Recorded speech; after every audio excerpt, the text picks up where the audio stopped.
புலி கேட்டதற்கு சிங்கம் சொன்னது, உனக்கு தண்டனை கொடுத்தது எதற்கு தெரியுமா, நீ அறிவார்ந்த மிருகம்.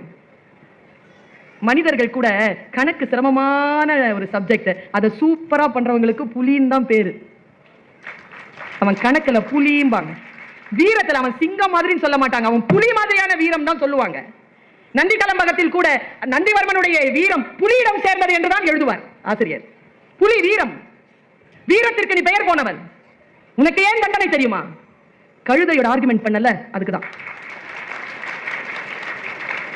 சொல்லிட்டு சிங்கம் சொல்லிச்சா, இதுதான் இன்னைக்கு நம்ம எல்லாரும் தெரிஞ்சுட்டு போக வேண்டிய விஷயம்.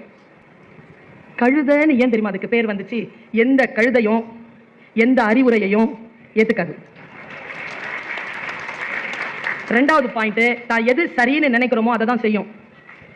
நீ திருத்த வந்தன்னு வச்சுக்கோ, உனக்கே தண்டனை வாங்கி கொடுத்துரும், நம்மள குற்றவாளி ஆக்கிட்டு போயிடும். அதுக்கு பேர் தான் கழுதை. அதனால் நாம் கழுதையா புலியா?